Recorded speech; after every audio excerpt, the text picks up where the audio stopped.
Welcome to Keep Going, a podcast about failure and success, hosted by John Biggs. Every week, we talk to an amazing person about a time they failed and what they learned. And remember, when you're going through hell, keep going. Welcome back to Keep Going, a podcast about success and failure. I'm John Biggs. Today we have Patricia Martin. She's a writer, she's a podcaster, she's a researcher, and she's recently wrote a book. It's coming out soon, Will the Future Like You?, which I'm afraid to hear the answer for. So welcome, Patricia. It's a pleasure to be here, John. So you're an old hat at podcasting. You've been doing this for quite a while. A million views on your stuff. So I want you to welcome to mine, and I'm actually really happy you're here because this book sounds fascinating. Why don't you just give us a quick recap about what you wrote? So I researched this material in the book for 10 years, and I entered into the research originally to understand the impact of the digital age on the human psyche. And I encountered not only a variety of people and their stories, and then also, as an entrepreneur myself, I underwent a massive change in my life and in my business. And I woke up one morning asking the age-old question, who am I? And that is when my research took a fresh direction. And I began focusing on what it means to lose and rebuild identity in the digital age. Mm-hmm. So you were talking earlier about the identity destroying failure, I guess reducing failure, right? A failure so poignant that it changes essentially your entire life. So tell me about that. So not every failure that we have affects us at an identity level. What tends to happen, though, with entrepreneurs, and I would say this is generally a cultural issue for Americans, is that we invest a lot of identity in what we do. Entrepreneurs more so, because it's your baby, it's your creation. You're doing something, usually it can be out of a passion or you're addressing a need in the marketplace, but it is something that you have spotted and you internalize as part of yourself. So what happens when we fail at an identity level, especially in the attention economy, is that we begin to recruit differently from the interior world of ourselves. So let's say, for instance, you have somebody who has built an online business and they're an influencer. That is persona-heavy identity, and the persona is the weakest part of the psyche. It was never designed to undergo the garrulous rigors of online life, right? And yet we're pounding it day after day, post after post, video after video. And so when something goes awry there are some specific things that start to happen when we tip that into an identity problem. So first of all, it's a social neural pain. We treat that failure as a rejection, just like we would treat it as a love rejection. And that's how the brain codes it and the body feels it.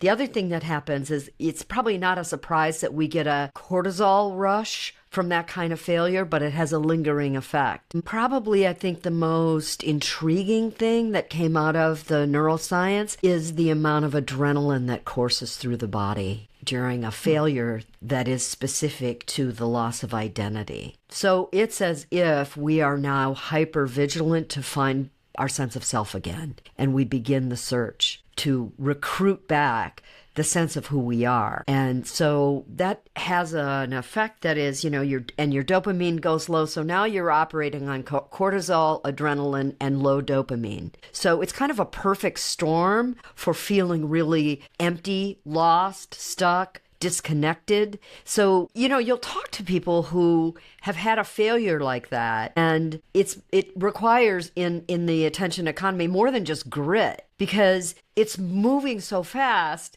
You're not just, pulling yourself back up by your bootstraps and standing back on your feet. Back on what? What ground? The territory is moving so fast. So this is where you find people tend to tumble out. You'll also find people at this point sometimes will take a sharp pivot. I talked to people who went from running software companies to working in their father's box factory. One woman was in a tech startup that got really big. She sold it and she went back to running the family dairy farm. So it was kind of like they needed an antidote to kind of clear themselves. Some of these were success stories, but what was interesting is that some of them didn't go back to the hurly-burly and the grind of something that was as intense as an online business. So I love that you're able to codify this and describe it in a very clear way. I think a lot of people have that. I mean, first off, a lot of people have that fantasy, right? I think that every single Hallmark movie is about that, where you go back to the small town and you become a dairy farmer after having like a hard business, like a hard charging like business life. So I think the primary question is once you're in that mode, once you end up like failing out of an entrepreneurial situation, you described the persona being destroyed to a degree. From a layperson's point of view, the persona would be just, I don't know, just my day-to-day happy-go-lucky whatever. But it sounds like you're talking about something a lot deeper here. What happens when that identity is destroyed, and how do we get it back aside from working at a dairy farm? Well, here's the thing. Yeah, because we can't all do that, right? And some people genuinely like to learn and ladder up, failure, success. I think, though, what's important to understand about the difference between, a more linear type of set of milestones in one's career and the matrix of what we're experiencing now. So pivots and turning points happen more frequently. I think we're going to see with the rise of AI, that is going to become an annual event for people. I'm just putting a pin in that. We're going to be pivoting more and more and more. And so I think the problem with the internet age is it has made us externalize the self. So, there's no app for the inner world. We are always out there. We're always on. We're always pushing content, and we're dividing our sense of self across multiple platforms and multiple personas. So when we're externalized like this, we're vulnerable. We're vulnerable to the kind of change, the kind of failure that we're talking about that have real bodily consequences and psychological consequences. So I would say the plague of our time is something I identify in the book as persona fog. And what happens is that when this gap opens between the true self and the externalized self, we're no longer in search for the self, we're performing a self. That's a very different proposition.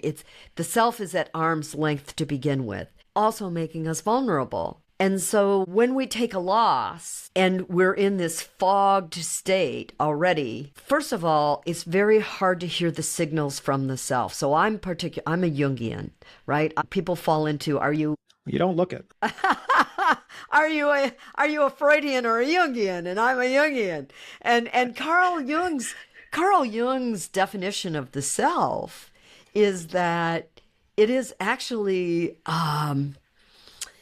it is an ever-active resource in our lives, and it will give us symptoms that are signals. And these signals are, will continue. They will persist. Plasticity in the self. And the trouble with persona fog is that when we identify so much with our external self, there's a noise floor we're hitting so that we can't hear the signals. So we prolong our pain and suffering. So part of what the mission of the book is to help people understand how to hear those signals first and then what to do about them. So I think the antidote is like a 3-part process. And the first requires discernment. And that is tough because another thing that goes offline when we have an identity failure, when our failure is an identity failure, is this has been proven, we lose loss of executive function. So some of what makes us feel competent and like you have a handle on this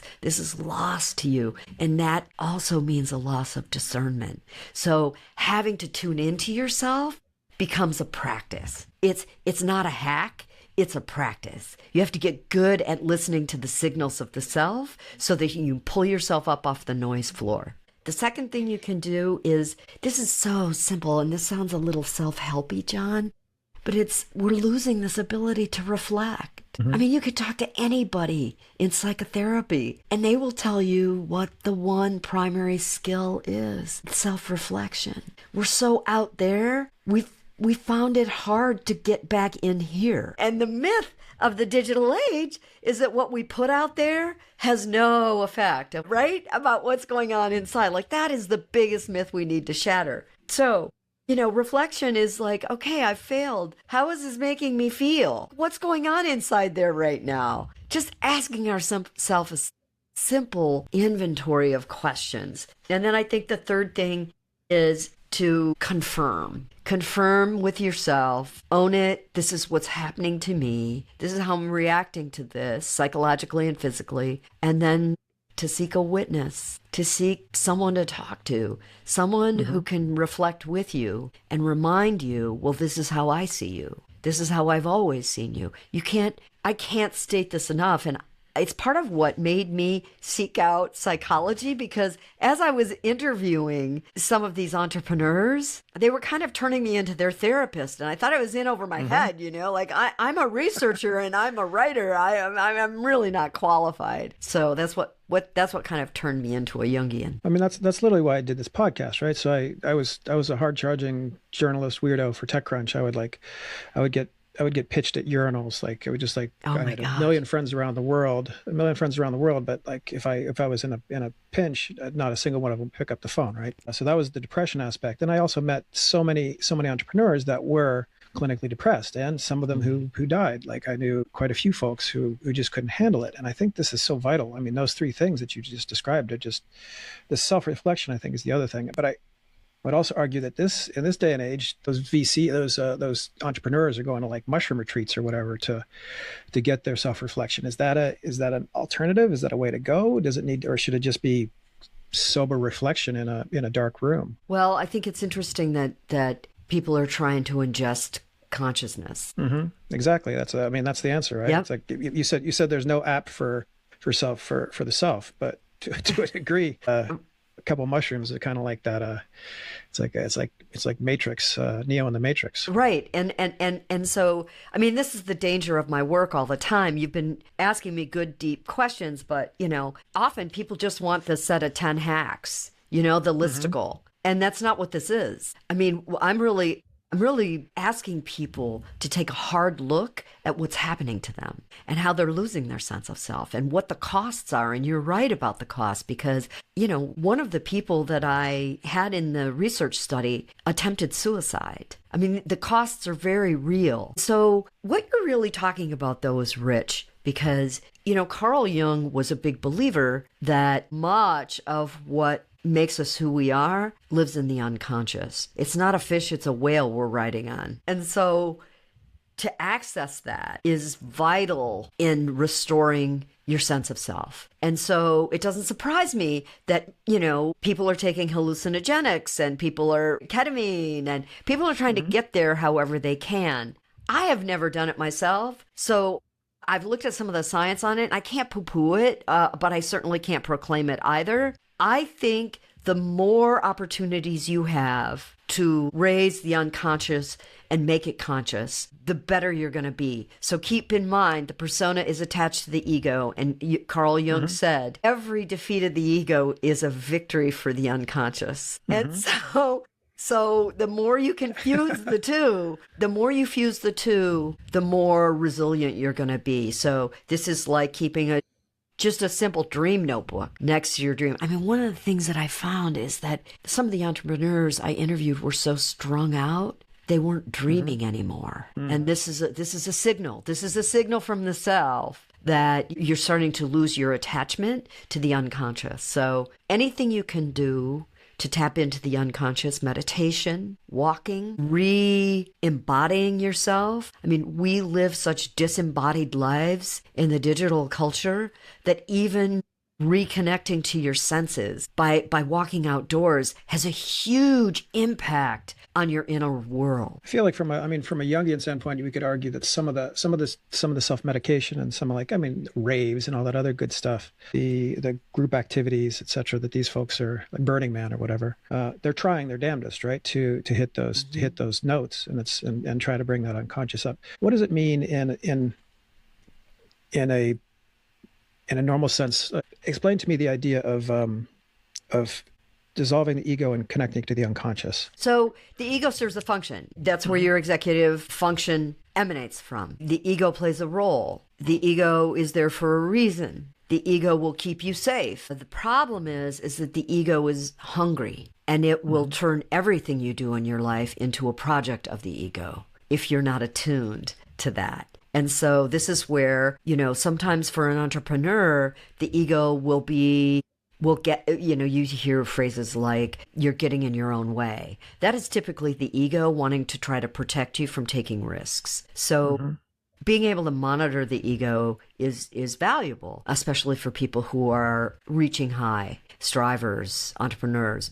But I would also say that we're not trying to dissolve the ego. What we're trying to do is raise what is in the unconscious to bolster the other parts of the self, right? The ego is only one part of the self. And so it gets very muscular, especially in American culture. And you're seeing this play out in politics and business, right? Sure. And everything else gets atrophied. So you're trying to bring things into balance.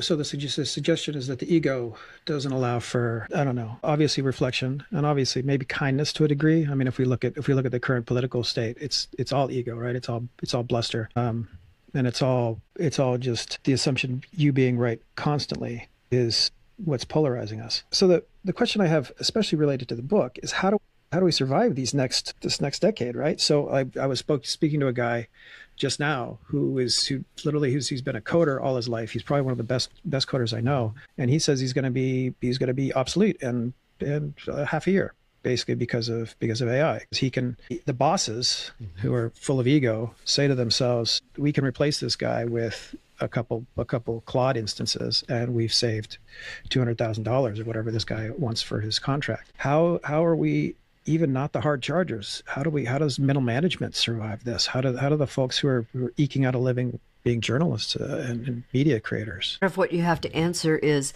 number one, who are you? And really understand that and know that. And number two, what you bring to this that makes you unique, that Claude or ChatGPT cannot replicate. So I think where human contribution is going to be most valuable is in some of the ways that we as humans connect to each other, and in some of the ways that we are sentient beings, so that we receive messages and send them out to other human beings. So one of the things that fascinates me, John, is just how much the new platforms for AI have learned from, years and years and years of internet success. And one of the things I'm really tuned into is how my robot wants to love bomb me, right? I'm a genius.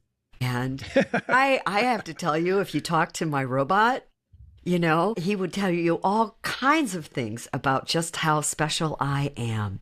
What is at the root of that? They are coded in these early phases of public engagement to build trust that then can be leveraged. And, the enshittification is coming, but it will learn as much as it can about us by love bombing us. And so awareness that we're in this moment. I mean, we've been here before, right? Especially people like you and me. We were there in the early days. If you were writing for TechCrunch, you've been around. So we've been here for before, and understanding that this is the moment we're at, and really digging in and doing some work to understand who we are. There was a case study that I wrote about in the book. Janet, she was a coder.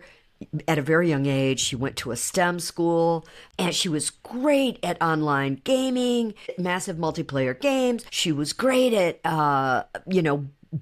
blogging.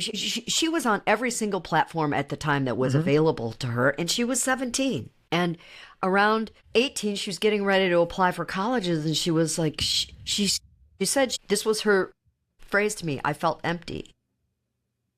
She didn't know who she was. So she actually disciplined herself to write a paragraph in her notebook describing herself to herself. And then she went out to every single one of those platforms where she had a persona that was active, and she ignored how many clicks. She ignored how popular it was. She ignored the places where she was trolled.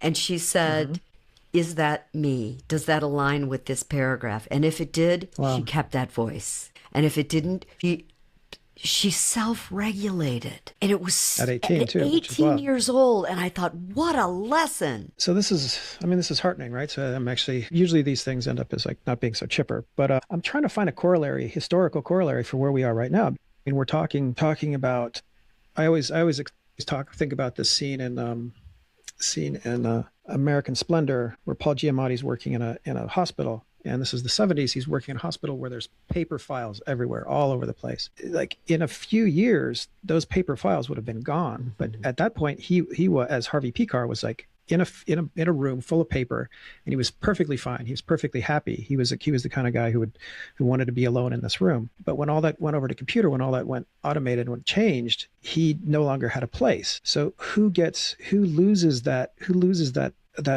position? Who loses their persona when we go from essentially dumb machines to machines that are either constantly like complimenting us or are doing most of our work for us, and we no longer have that thing? How do we rebuild that persona in this case? Well, that's a huge question. Okay.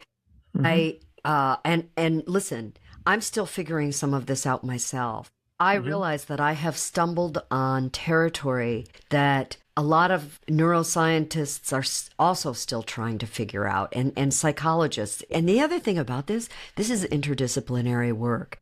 And science has gotten so specified that we're starting to behave now more like humanities departments, where there's a guy in history and a woman in, right? And a woman in sociology and somebody else, right? Else in art and culture. And we're now starting to have conversations about how do we get back to a humanity that is resilient, has something to offer, and what is core to the human identity that cannot be replicated. And some of that actually has to do with getting back to what is creative about us. Creativity, imagination, that cannot be replicated by a machine. What the machine can do, just like love bombing, is it can give the performance of that, but it can't enact it. And so I wrote a book in 2008, which was called The Ren-Gen, The Rise of the Renaissance Generation. And it talked about that what are the conditions that precede a Renaissance? And it is always the same through history. Death comes first. The civilization is wiped out. A seedbed is created and something new emerges, and it emerges from human contribution of creativity. So I think what we're seeing now is we're seeing how bankrupt this dominance and aggression script is. And what it's doing, it's very good at destroying, but it's not creating anything. And so there is going to be an equal and opposite drive that will be toward creativity. And I can see the wheels of this starting to crank up. And so the future is yet to be seen, but the people who can tie into that part of themselves have a future. That's amazing. I'm glad you said that. I think that's vital to hear. I think there's plenty of people who just aren't hearing that, right? Well, that's the noise floor. You know, they can't hear it. It doesn't resonate with them. And dominance, when you look at the dark emotions that rule dominance, they're constrictive for a reason, because that's how dominance stays dominant. So people who wriggle out from underneath that, like, if you saw the halftime show at the Super Bowl, you see how people wriggle out from underneath that, and it resonates with a massive amount of other people. This is what I mean by humans being sentient. We pick up the signals across the culture from each other, and this is what will save us. Well, Patricia, thank you for this. This has been amazing. When is your book coming out? March 5th, it launches. It's in pre-order now. It's called, again, Will the Future Like You?